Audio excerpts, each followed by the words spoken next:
Boat hull technology basically hadn't changed in nearly 50 years. I got bored.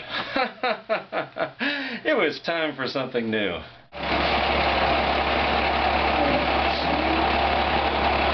It's actually fairly simple. The entire body of the craft is a lifting body airfoil. It's a wing. Air is 800 times less dense than water. Get the boat out of the water and into the air, and we can operate on a tiny fraction of the horsepower.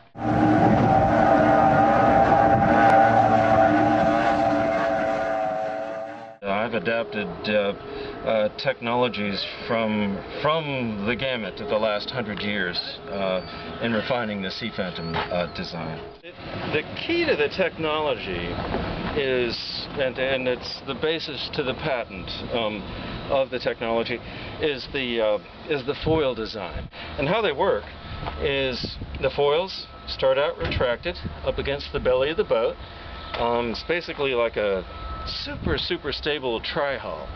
Boat goes up on a plane like a normal boat, and you reach, well, what in an aircraft might be considered rotate speed or slightly before. The foils are hydraulically deployed. The hydraulic system presses the foil into the water, kind of like a slalom water skier's drag leg. Lift overcomes drag, lifts the belly of the craft up into the air. The air starts flying across the wing, generates lift, and there's virtually no additional power required between about 45 and 100 miles an hour.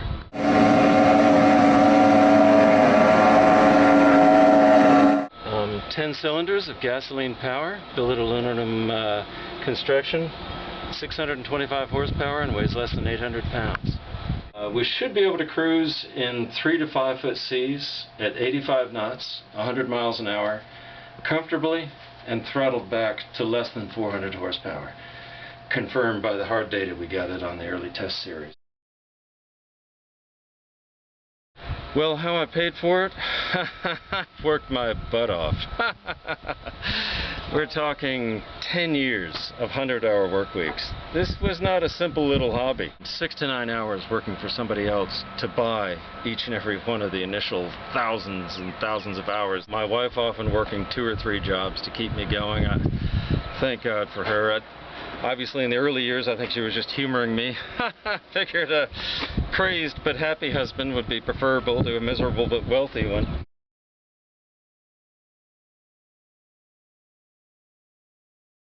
Our initial market is